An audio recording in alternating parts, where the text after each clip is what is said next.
Droga, não há fim à vista. Já contei 35 quilômetros. A logística está completamente parada. O transporte está totalmente destruído. Caminhões na Rússia estão jogando a toalha. Enquanto Putin precisa de cada gota de combustível para continuar a guerra, milhares de caminhões nas rodovias do seu país já admitiram a derrota. À medida que uma enorme crise de diesel atinge duramente tanto o transporte rodoviário quanto ferroviário ao mesmo tempo, uma onda crescente de rebelião está varrendo milhares de motoristas em meio ao caos resultante. Mas antes de chegarmos lá, um pequeno pedido. Análises independentes de guerra e economia como esta têm sido suprimidas pelo algoritmo ultimamente, e o vídeo não está alcançando muitas das pessoas que estariam interessadas. Inscrever-se, curtir o vídeo e deixar até mesmo uma única palavra nos comentários nos ajuda diretamente a superar essa supressão. Isso leva apenas alguns segundos. Agora, vamos olhar para o ponto principal onde essa raiva e revolta estão fervendo. E cada rota que parabala um pouco mais a essência da sociedade russa, especialmente porque as cicatrizes profundas dos anos de escassez soviética ainda permanecem na memória coletiva do país. Hoje em dia, os motoristas não estão mais esperando na fila. Eles estão descarregando suas cargas e desligando seus motores. Todo o quadro se resume a um único número. Filas de combustível nas rodovias se estendendo por 35 quilômetros. Limites impensáveis por litro. Caminhoneiros esperando na bomba, alguns por um dia, outros por 4. O país está em alerta. As restrições se espalharam de 89 regiões para 88, e a crise já afetou a vida diária de quase 50 milhões de pessoas. E as palavras de um motorista filmando à meia-noite na cidade siberiana de Chita resumem o clima de todo o país. Que bagunça do caralho. Apenas uma bagunça total. As pessoas estão prontas pra lutar umas com as outras com facas. É apenas uma bagunça do caralho, o governo russo. Mas na TV, eles mostram que tudo aqui é incrível pra caralho. Isso é incrível pra caralho?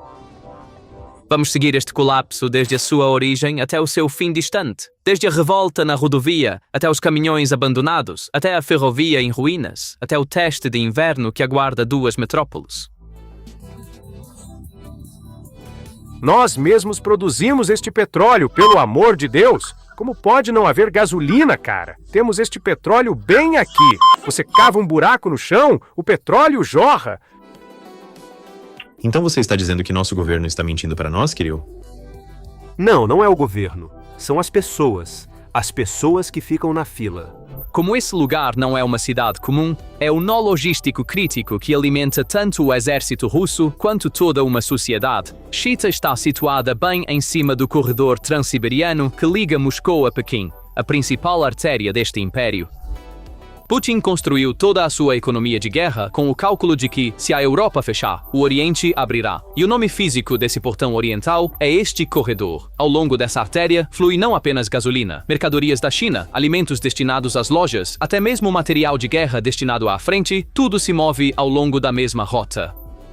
Agora essa artéria está se entupindo diante dos nossos olhos e a onda está rolando para o oeste. No extremo da cadeia estão duas metrópoles de 25 milhões, Moscou e São Petersburgo, cujas prateleiras já estão tremendo antes mesmo do inverno chegar. E uma única pergunta está na mente de cada russo: como será este inverno? Agora vamos entrar nessa fila. A forma mais crua dessa raiva veio na noite de 26 de junho de Chita, 350 quilômetros da fronteira chinesa. Que bagunça do caralho. Apenas uma bagunça total. As pessoas estão prontas para lutar umas com as outras com facas. É apenas uma bagunça do caralho, o governo russo. Mas na TV, eles mostram que tudo aqui é incrível pra caralho. Isso é incrível pra caralho? Você tem que esperar horas nas estações por 30 litros de gasolina ou 200 litros de diesel. Pura loucura. Este homem não está sozinho. A escala da espera aparece em uma história que chegou à imprensa independente. Um motorista tentando voltar para casa em São Petersburgo em um carro que comprou em Vladivostok passou 39 horas inteiras na fila em Chita apenas para encher o tanque. Note a rota. Do Pacífico ao Báltico, a própria Transiberiana. Nessa linha, o tempo agora é medido não em horas, mas em filas. A própria fila se tornou uma questão de Estado. Em Zabaikalsky, as autoridades mudam para um sistema de venda com código QR apenas para gerenciar a fila. Policiais e voluntários vigiam as filas noturnas para que o combustível não seja retirado dos tanques com mangueiras. Enquanto isso, os motoristas fazem entre si o que o Estado não consegue. Qual posto tem combustível? Qual fila é mais curta? Eles criaram mapas compartilhados marcando tudo isso, avisando uns aos outros por telefone. Quando o planejamento de abastecimento de um país é deixado para grupos de chat de motoristas, o sistema já se tornou não oficial, e a matemática dos limites explica por que a raiva explodiu mais intensamente entre os caminhoneiros. Um limite de 50 litros pode salvar o dia de um proprietário de carro, mas para um caminhão que consome centenas de litros e transporta toneladas de carga, 40 ou 50 litros é o mesmo que não sair de jeito nenhum. Mesmo as generosas exceções de 200 litros mal chegam à próxima bomba seca nas pernas de 1000 quilômetros da Sibéria. O motorista redireciona, perde um dia e o setor já enviou a conta. Transportadoras anunciaram aumentos tarifários de pelo menos 10% a partir de 1º de julho. E segundo relatos internos, isso é apenas o começo, já que planejar uma viagem pela Sibéria e regiões fronteiriças tornou-se efetivamente impossível. E então vem o limite. Alguns motoristas já nem esperam mais, pois ficaram sem combustível para esperar.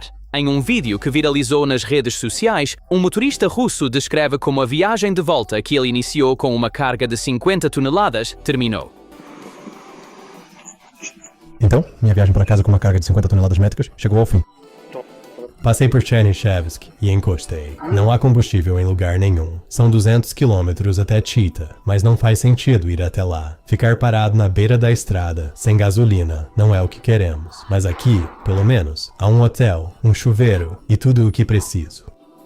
Amanhã vou a uma aldeia. Talvez eu ajude alguma senhora idosa a cortar lenha ou a fazer algumas tarefas em casa, porque não há mais nada para fazer. Quem sabe quando o combustível estará disponível novamente? E ele deixa seu caminhão, carga e tudo, à beira da estrada e vai embora. Nesse único clipe está escondida a ruptura de toda uma cadeia. Cada reboque deixado à beira da estrada é matéria-prima que uma fábrica está esperando. O pedido semanal de uma loja, os suprimentos de um canteiro de obras, tudo isso no meio da estepe, sem dono.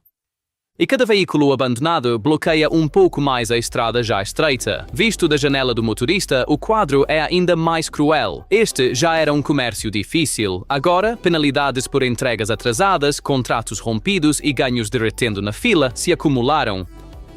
Para quem transporta carga refrigerada, cada hora é uma aposta separada. O refrigerador no reboque também consome diesel, então o motorista tem que escolher se dá seu último combustível para o tanque ou para o gerador que mantém a carga viva.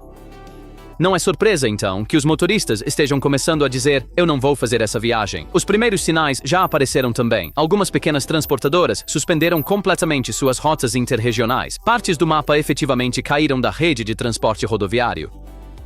E aqui está o perigo. Se essa tendência se espalhar, então mesmo que o combustível seja encontrado um dia, não haverá ninguém para assumir o volante. Não se esqueça das distâncias também. Nesta geografia, uma entrega que normalmente leva 1 ou 2 semanas pode se estender por meses com a busca por combustível, as esperas nas filas e os desvios. No vazio da Sibéria, cada assentamento, cada mina, cada guarnição que não pode ser reabastecida começa a viver sua própria pequena escassez. E além de tudo isso, existem 2 fraquezas crônicas, uma escassez de motoristas qualificados, que não foi resolvida por anos, e uma frota de transporte envelhecida. O sistema funcionava tenso, mesmo em seus dias saudáveis. O choque do combustível atingiu uma espinha já cansada. A Rússia é um gigante espalhado por 11 fusos horários, mas o que mantém esse gigante unido no eixo leste-oeste é quase um único corredor. Das travessias na fronteira chinesa, através de Zabaikalsk e Chita, a rodovia transiberiana e sua ferrovia paralela seguem para oeste através de Novosibirsk e dos Urais até Moscou e de lá para São Petersburgo, tundra ao norte, fronteiras estrangeiras ao sul. Alternativas são quase inexistentes. Ver o que flui por essa única artéria mostra a escala. Eletrônicos e peças de reposição da China, tudo desembarcando nos portos do Extremo Oriente, matérias-primas da Sibéria. O comércio entre a Rússia e a China bateu recordes nos últimos anos, ultrapassando 200 bilhões de dólares. E o trecho terrestre desse vasto comércio está bem neste corredor. Quando a artéria é singular, uma fila em Chita deixa de ser um problema de Chita. A carga nesses caminhões está sendo aguardada a milhares de quilômetros a oeste. E o que passa por essa artéria não são apenas bens civis. O trecho oriental do material de guerra destinado à frente de batalha segue na mesma linha. Os carregamentos de munições de origem norte-coreana, que a inteligência ocidental relatou repetidamente, são transportados para o oeste a partir dos pontos de trânsito do Pacífico por esses mesmos trilhos transiberianos. O dilema do Kremlin é, portanto, em duas camadas. Quanto mais combustível escasso é dado primeiro ao exército, mais profunda é a crise civil. Mas quanto mais a logística civil colapsa, mais a própria artéria de suprimento do exército é comprimida no mesmo gargalo, no mesmo trilho, na mesma estrada e no mesmo diesel, que não é suficiente para ambos. Depois, há a porta dos amigos. Uma das principais rotas das importações cinzentas que evitam as sanções ocidentais passa pelo Cazaquistão, mas, segundo os relatos, as inspeções nesses postos fronteiriços estão se intensificando e as verificações de sanções estão alongando as filas de caminhões. Toda a história econômica do Kremlin foi construída sobre a ideia de que, se a Europa fecha, a China abre. A infraestrutura física dessa história é exatamente este corredor e esses portões. À medida que ambos se estreitam ao mesmo tempo, o verdadeiro limite da virada para o leste se torna visível. Cumprimente pequeno quanto quiser, mas se o tanque do caminhão que transporta as mercadorias estiver vazio, essa parceria fica no papel. Então, se as estradas estão tão congestionadas, por que toda essa carga não está sendo transportada por trem? A vasta rede ferroviária da Rússia é a primeira solução que vem à mente, mas o aspecto menos discutido e mais assustador da crise começa exatamente aqui, e a resposta é muito mais sombria do que você pode imaginar. Mas antes de chegarmos a isso, uma breve pausa. Seu like, um comentário de uma palavra e sua inscrição ajudam diretamente esta análise a alcançar muito mais pessoas. Leva apenas alguns segundos. A lógica comum diz que se as estradas estão congestionadas, a carga vai para o trem. Mas na Rússia, essa porta também está fechada. E a razão é a parte mais alarmante do quadro. A Russian Railways, RZD, está vivendo sua pior crise em 16 anos.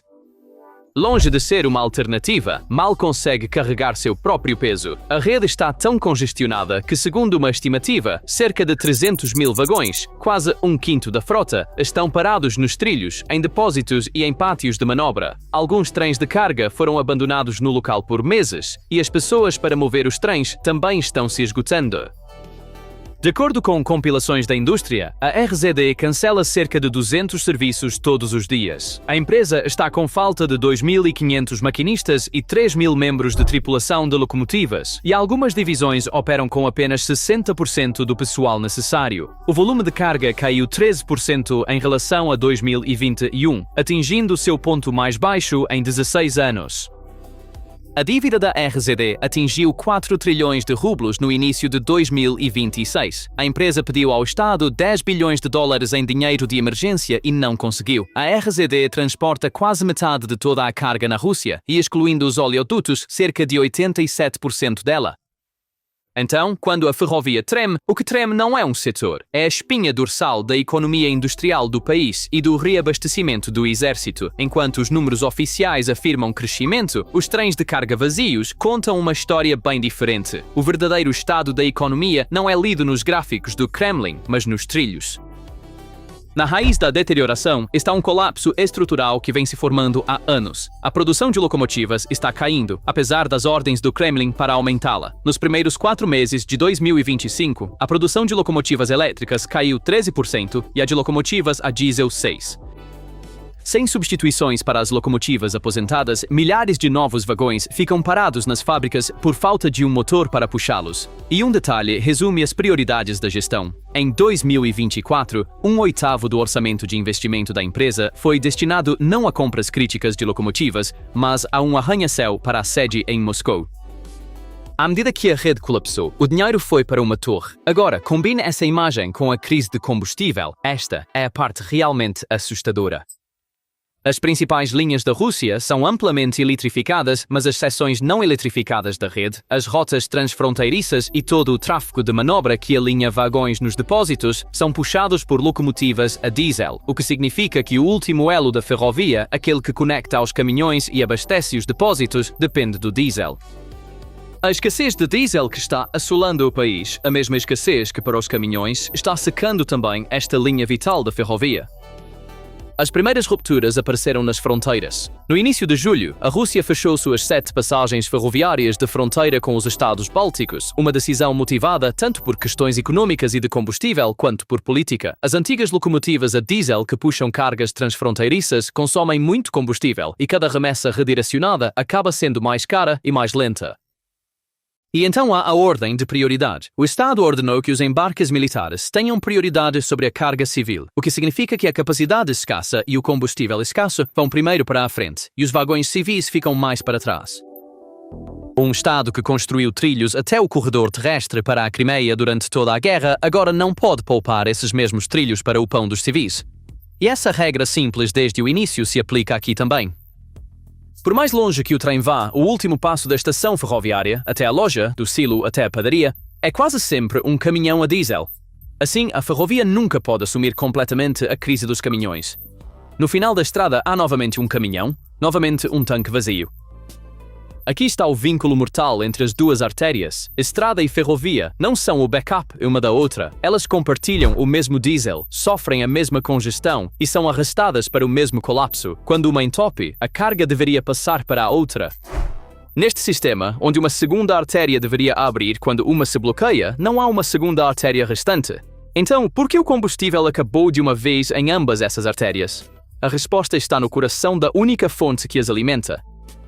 A maior refinaria da Rússia e principal produtora de gasolina, Omsk, bem nesta linha no meio da Sibéria, interrompeu a produção após uma greve em julho. O depósito que abastecia os caminhões que cruzavam a Sibéria agora está vazio, e Omsk não está sozinho. Segundo o Financial Times, até 40% da capacidade de refino da Rússia está fora de serviço. A refinaria de Kotelniki, que abastece a capital, está fechada após greves sucessivas por pelo menos 6 meses, provavelmente até o final do ano. A escala humana desta situação também está oculta em um único número. As restrições, interrupções e limites afetam diretamente cerca de 50 milhões de pessoas, aproximadamente 1 em cada 3 russos. E a resposta do Kremlin revela seu próprio diagnóstico.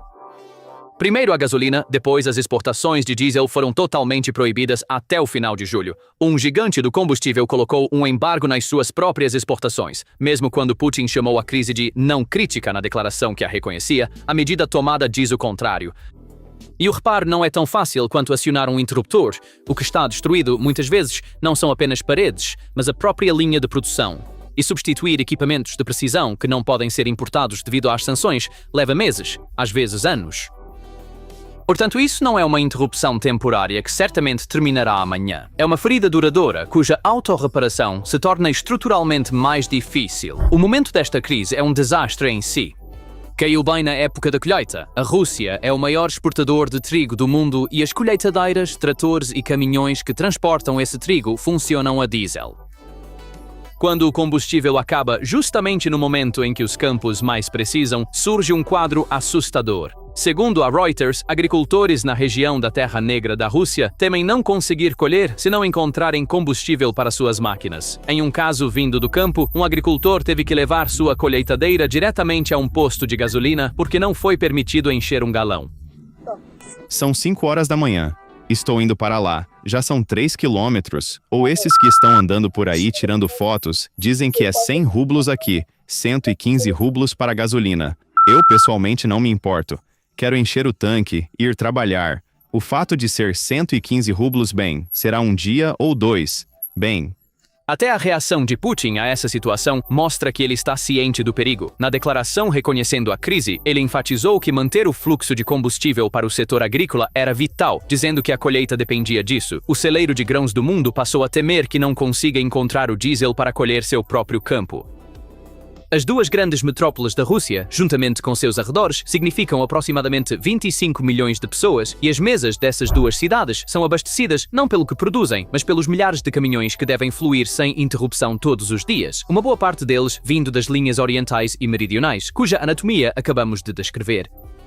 As primeiras fissuras não são mais rumores, mas registros escritos. Segundo o Moscow Times, produtores de alimentos começaram a enviar avisos formais de atraso para redes de supermercados em São Petersburgo. Um produtor em Ulyanovsk escreveu ao varejista que seus caminhões podem atrasar devido à força maior, pedindo que nenhuma penalidade de entrega seja cobrada. Um gerente de uma cadeia chama a situação de ainda não é crítica, mas ele também confirma que fornecedores de fora da cidade estão relatando atrasos. Quando a expressão força maior entra nos contratos de fornecimento, é uma declaração de que o sistema não confia mais em seu próprio funcionamento. A fragilidade de São Petersburgo também é histórica. Durante séculos, esta cidade foi a janela aberta para a Europa. Suas prateleiras também eram amplamente abastecidas por importações do Ocidente. Sanções fecharam essa porta e a metrópole de 5 milhões de habitantes, de repente, se viu dependente de caminhões vindos do extremo oposto do país, do leste e do sul. Então hoje, uma fila em Chita, pela ironia da geografia, ameaça mais aquela antiga cidade europeia na costa do Báltico. Seu significado em termos de prateleira pelos especialistas não é uma loja vazia, algo mais sutil. Primeiro, a variedade diminui. Produtos perecíveis dependentes de transporte, como vegetais frescos, leite e ovos, tornam-se mais difíceis de alcançar. Então, as etiquetas de preço começam a subir. De fato, do final de maio até o início de julho, os preços dos vegetais básicos aumentaram acentuadamente. A taxa de frete para caminhões de transporte de grãos aumentou em média de 20% a 30%, segundo análises citadas no Commerçant, e o frete, mais cedo ou mais tarde, é repassado para a etiqueta de preço. Um vídeo de loja compartilhado do campo mostra a vitrine dessa aritmética. Um pote de café de 599 rublos para 1.253. Nas palavras amargas do russo que está filmando, tudo está indo conforme o plano, e na cidade, a regra não muda. Do depósito à loja, do mercado ao restaurante, da padaria à mercearia, cada entrega é novamente feita por um veículo a diesel. Mesmo que as mercadorias cheguem à cidade, se não houver combustível para distribuí-las dentro dela, a prateleira continua vazia do mesmo jeito. Além disso, as refinarias que abastecem a capital são alvos da mesma campanha. Entre os principais pontos de abastecimento, Ryazan foi atingida repetidamente. Agora, adicione o calendário e a memória a este cenário. O inverno nesta geografia não é uma estação, mas uma prova. As estradas congelam, as distâncias se alongam, as avarias se multiplicam. De fato, em dezembro passado, mesmo antes da crise atingir essa escala, a rodovia transiberiana ficou paralisada a menos 20 graus por uma fila de 85 quilômetros. Motoristas ficaram presos por horas, caminhoneiros por dias. Agora, uma crise nacional de combustível está sendo adicionada a esse mesmo corredor. E essas imagens têm um eco particular na sociedade russa. Prateleiras vazias, longas filas, bens básicos racionados. Isso lembra os dias de escassez da era soviética. E a escassez muitas vezes começa nas mentes antes das prateleiras. Quando todos que ouvem sobre um atraso correm para estocar de uma vez, as prateleiras esvaziam mesmo sem um problema real de abastecimento. Uma foto de uma prateleira vazia gera novo pânico, e novo pânico gera uma nova prateleira vazia. Em duas metrópoles de 25 milhões, desencadear esse ciclo uma única vez poderia transformar a crise em uma avalanche autossustentável. E a camada dessa história que realmente assusta o Kremlin não é econômica, mas política. Os caminhoneiros da Rússia não são uma classe tão silenciosa quanto o regime supõe. Em 2015, motoristas se levantaram em todo o país contra um imposto rodoviário chamado Platon, marchando sobre Moscou em comboios e dando ao Kremlin um dos protestos mais amplos da era pós-guerra através de meses de ação. Naquele dia, a questão era um imposto. Hoje, a questão é a impossibilidade do próprio comércio. Um tanque vazio toca em um lugar que um imposto não poderia: o pão. Além disso, as antigas ferramentas do Kremlin para gerenciar essa raiva ficaram obsoletas. A máquina de censura pode fechar um jornal, silenciar um canal, mas cada motorista esperando na fila agora carrega uma estação de transmissão no bolso. A imagem do Estado nas províncias também está erodando sua autoridade. O governador de Stavropol, para economizar 3.000 toneladas de combustível por mês, forçou seus próprios burocratas a saírem de seus carros oficiais e usarem bicicletas. Em Sverdlovsk, uma estação sorteou um Lada para atrair clientes. Quando a administração provincial de um império está pedalando porque não consegue encontrar combustível, a crise deixa de ser uma estatística e passa a ser parte da vida diária. E aos olhos do público, o poder do Estado evapora exatamente em tais cenas. Os números contam a mesma história. Por compilações baseadas em dados da Rosstat, a gasolina subiu quase 7% de um mês para o outro em junho e o diesel mais de 7%. A inflação anual acelerou novamente, com a média nacional em torno de 72 rublos por litro. Correspondentes da Reuters registraram mais do que o dobro disso em regiões afetadas pela escassez. O mesmo país, o mesmo combustível, dois planetas de preços separados. No fronte do orçamento, as tesouras são implacáveis. No primeiro semestre do ano, as receitas de petróleo e gás caíram mais de 22% em relação ao ano anterior. O Kremlin está sangrando em duas frentes ao mesmo tempo. Em casa, não consegue fornecer combustível aos seus cidadãos. No exterior, a receita que financia a guerra está derretendo. E a nota irônica, alguns dos países europeus que enviam armas para a Ucrânia aumentaram suas compras de gás natural russo antes da proibição completa de 2027. Moscou, implorando por combustível em uma porta, ainda pode vender gás na outra. Coloque todas as peças juntas. Caminhões parados na Sibéria, carga não reclamada à beira da estrada, viagens suspensas, a própria refinaria do corredor em silêncio, os avisos de atraso por escrito indo para São Petersburgo e o inverno que se aproxima. Essas peças, cada uma parecendo um evento separado, são na verdade elos da mesma corrente. O país mostrado na tela era perfeito enquanto o país em que ele estava desmoronava, e este é o momento que os regimes mais temem, o momento em que todos começam a ver com seus próprios olhos que o país na tela e o país na estrada já não são o mesmo país. A propaganda não pode encher as prateleiras. Um caminhão enche as prateleiras. E os tanques desses caminhões estão vazios. Então, o que você acha? Esta crise de combustível arrastará a Rússia para uma verdadeira ruptura política até o inverno? Ou será que o Kremlin conseguirá mais uma vez administrar as filas e as prateleiras vazias? Compartilhe suas opiniões nos comentários. Para ficar informado sobre análises da PPR Global como esta, por favor, inscreva-se no nosso canal e ative as notificações. Obrigado por nos escolher. Obrigado por nos escolher. Obrigado por nos escolher. Obrigado